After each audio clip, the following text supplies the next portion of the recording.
Crazy ഹാക്സിലേക്ക് എല്ലാവർക്കും സ്വാഗതം. ഞാനിന്ന് ചെയ്യാൻ പോകുന്നത് എഗ്ഗ്ലെസ് പ്ലം കേക്കാണ്.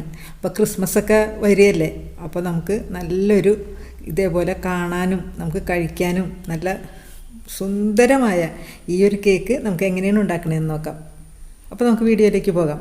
അപ്പോൾ അതിനു മുന്നായിട്ട് ഈ വീഡിയോ ഇഷ്ടപ്പെടുവാണെങ്കിൽ നിങ്ങൾ തീർച്ചയായിട്ടും സബ്സ്ക്രൈബ് ചെയ്യാനും ലൈക്ക് ചെയ്യാനും കമൻറ്റ് ചെയ്യാനും മറക്കരുത്.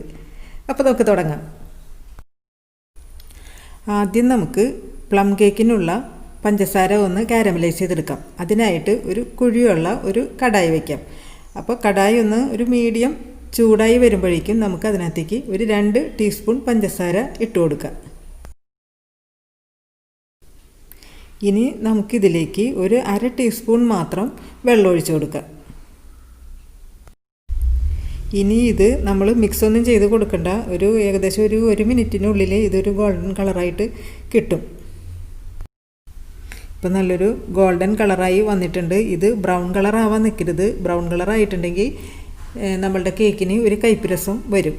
അപ്പോൾ നല്ലൊരു കളറും നല്ലൊരു ടേസ്റ്റും കിട്ടാൻ വേണ്ടിയിട്ടാണ് നമ്മളിങ്ങനെ കാരമലൈസ് ചെയ്തെടുക്കുന്നത്. ഇനി നമുക്കിതിലേക്ക് ഒരു 3 ടീസ്പൂൺ ചൂടുവെള്ളം ഒഴിച്ചു കൊടുക്കാം. അപ്പോൾ ചൂടുവെള്ളം ഒഴിക്കുമ്പോൾ പ്രത്യേകം ശ്രദ്ധിക്കണം. കുറച്ച് നീങ്ങി നിന്നിട്ട് വേണം ഒഴിക്കാൻ, അതിൽ നിന്ന് തെറിക്കാനുള്ള സാധ്യതയുണ്ട്. ഇനി എല്ലാം കൂടി ഒന്ന് നന്നായിട്ടൊന്ന് മിക്സ് ചെയ്ത് കൊടുക്കാം. അതിന് ശേഷം നമുക്ക് വേറൊരു പാത്രത്തിലേക്ക് ഇത് ഒഴിച്ചു വയ്ക്കാം. ഇനി നമുക്ക് പ്ലം കേക്കിനുള്ള ഫ്രൂട്ട്സൊക്കെ റെഡിയാക്കി വെക്കാം. അതിനായിട്ട് ഒരു ബൗൾ എടുക്കുക. അതിലേക്ക് ഒരു 4 ടേബിൾ സ്പൂണോളം ഓറഞ്ച് ജ്യൂസ് ഒഴിച്ചു കൊടുക്കുക. ഇനി ഇതിലേക്ക് നമ്മൾ എടുത്തു വെച്ചിരിക്കുന്ന ഫ്രൂട്ട്സൊക്കെ ഇട്ട് കൊടുക്കാം. അതിനായിട്ട് കറുത്ത മുന്തിരി എടുത്തിട്ടുണ്ട്, പിന്നെ കിസ്മിസ് എടുത്തിട്ടുണ്ട്, അതിട്ട് കൊടുക്കുക. പിന്നെ നമുക്കതിലേക്ക് ഒരു 3-4 ചെറി ഇട്ട് കൊടുക്കുക.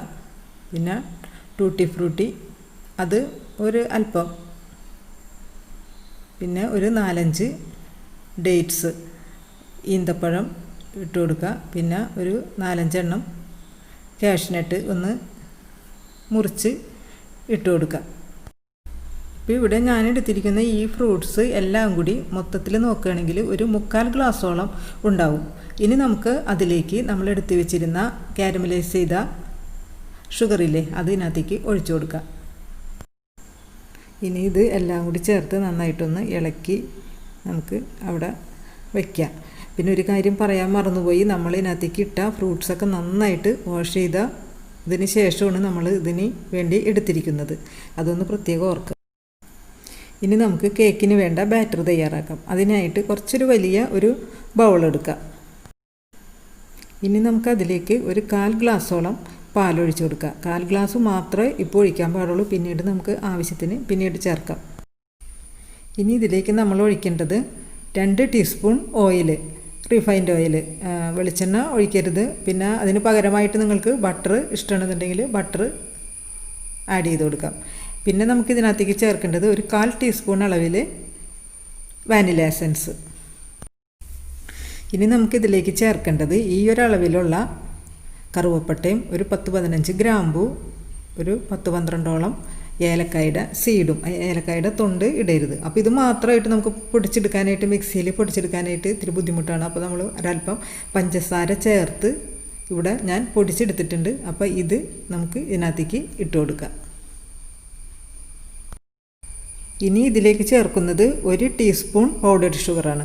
അപ്പോൾ 2 ടീസ്പൂൺ കാരമലൈസ് ചെയ്ത ഷുഗർ നമ്മൾ റെഡിയാക്കി വെച്ചിട്ടുണ്ട്. അപ്പോൾ പഞ്ചസാരയൊക്കെ ഇടുമ്പോൾ നമ്മൾ നോക്കിയിട്ട് വേണം ആഡ് ചെയ്ത് കൊടുക്കാനായിട്ട്. ഇപ്പം നമ്മൾക്ക് 1 ടീസ്പൂൺ ഇട്ട് കൊടുത്തിട്ട് നന്നായിട്ടൊന്ന് മിക്സ് ചെയ്ത് കൊടുക്കാം. ഇനി നമുക്ക് ഒരു അരിപ്പ വെച്ച് കൊടുക്കാം. അതിലേക്ക് 1 ഗ്ലാസ് മൈദപ്പൊടിയാണ് ഞാൻ അരിച്ചെടുക്കാൻ പോകുന്നത്. അപ്പോൾ ഈ 1 ഗ്ലാസ് മൈദപ്പൊടി ഞാൻ സ്പൂണിൽ അളന്ന് നോക്കിയപ്പോൾ 9 ടീസ്പൂൺ മൈദപ്പൊടി ഉണ്ടായിരുന്നു. അപ്പോൾ അത് ഇതിനകത്തേക്ക് ഇട്ട് കൊടുക്കുക. ഇനി നമുക്കതിലേക്ക് ഇടേണ്ടത് 1 ടീസ്പൂൺ കൊക്കോ പൗഡർ, അതും കൂടി ഇട്ട് കൊടുക്കുക. പിന്നെ നമുക്കതിലേക്ക് ഇടേണ്ടത് ഒരു 1/2 ടീസ്പൂൺ ബേക്കിംഗ് പൗഡർ, അതും ഇട്ട് കൊടുക്കുക. എന്നിട്ട് നന്നായിട്ടൊന്ന് അരിച്ചെടുക്കുക. ഇനി നമുക്ക് ഒരു നുള്ള് മാത്രം ഉപ്പും കൂടി ഇട്ടിട്ട് ഒന്ന് മിക്സ് ചെയ്ത് കൊടുക്കുക. അപ്പോൾ നമുക്കൊരു 3 ടീസ്പൂണോളം പാലും കൂടി ഒഴിച്ചിട്ട് നമുക്ക് നോക്കാം. അപ്പോൾ ഇതും പോരാ, നമുക്കൊരു 3 ടീസ്പൂണും കൂടി പാല് വീണ്ടും ഒന്നും കൂടി ഒഴിച്ചിട്ട് നമുക്ക് നോക്കാം. അപ്പോൾ ഒരു തിക്കായിട്ട് ഇപ്പോൾ എടുത്താൽ മതി. നമുക്ക് നമ്മൾ സോക്ക് ചെയ്ത് വെച്ചിരിക്കുന്ന നമ്മൾ ഫ്രൂട്ട്സൊക്കെ ഇല്ലേ, അതൊക്കെ കൂടി ഇടുമ്പോൾ നല്ല ലൂസായിട്ട് നമുക്ക് കിട്ടും.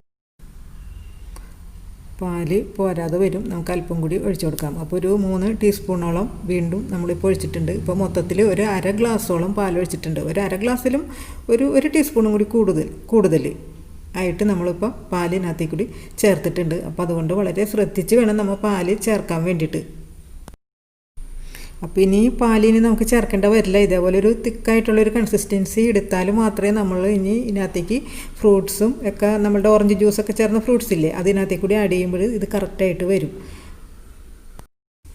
പിന്നെ നമ്മളൊരു കാര്യം ശ്രദ്ധിക്കേണ്ടത്, നമ്മൾ ഇതിനകത്തേക്ക് ഇട്ടത് 1 ടീസ്പൂൺ പൗഡർഡ് ഷുഗറാണ്.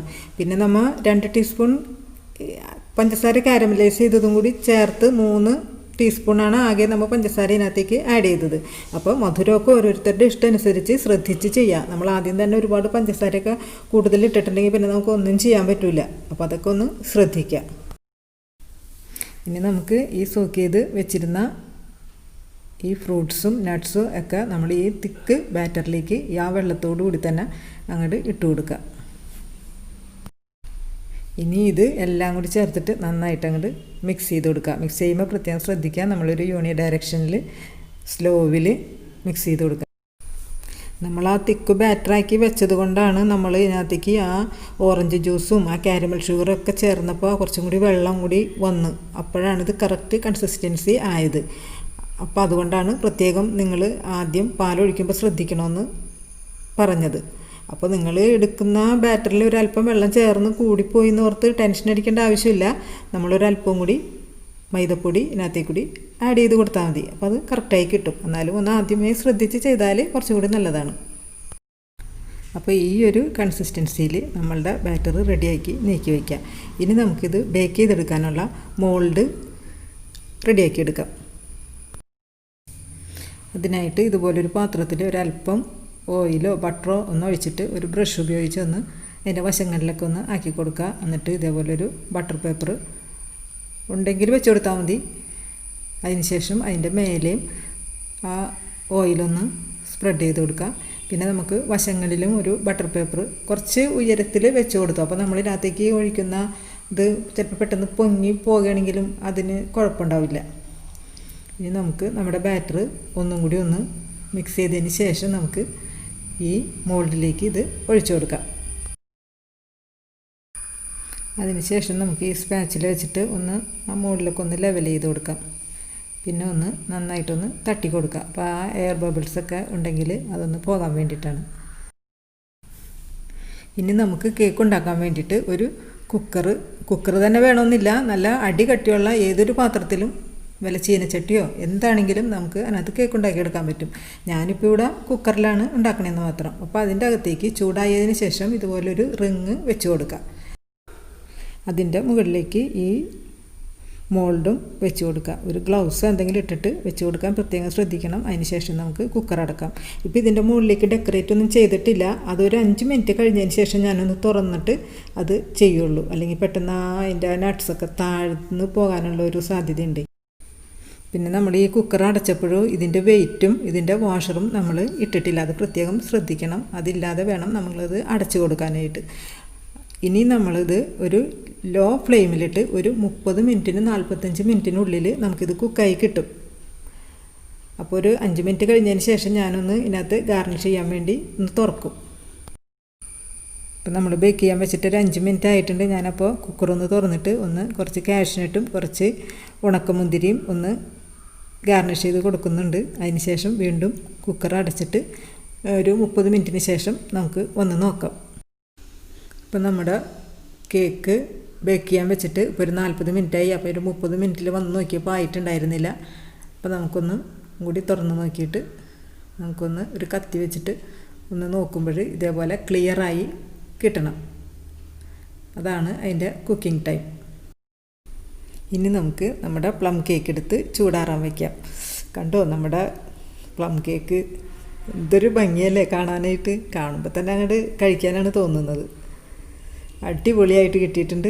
അപ്പോൾ നമുക്ക് ചൂടാറുന്നത് വരെ വെയിറ്റ് ചെയ്യാം. ഇപ്പം നമ്മുടെ സുന്ദരി പ്ലം കേക്കിൻ്റെ ചൂടൊക്കെ ആറിയിട്ടുണ്ട്. ഇനി നമുക്കൊരു പ്ലേറ്റിലേക്ക് മാറ്റാം. ഇനി നമുക്ക് നമ്മുടെ പ്ലം കേക്കിൻ്റെ ബട്ടർ പേപ്പറൊക്കെ ഒന്ന് മാറ്റി നോക്കാം. കണ്ടോ, കറക്റ്റായിട്ട് കിട്ടിയിട്ടുണ്ട്. ഇതാണ് റിയൽ എഗ്ഗ്ലെസ് പ്ലം കേക്ക്. കണ്ടോ, ഇത് കാണുമ്പോൾ തന്നെ നമുക്ക് ക്രിസ്മസൊക്കെ ആയ പോലെയാണ് തോന്നുന്നത്. നല്ല പെർഫെക്റ്റ് എന്ന് പറഞ്ഞാൽ പെർഫെക്റ്റായിട്ട് കിട്ടിയിട്ടുണ്ട് നമുക്ക്.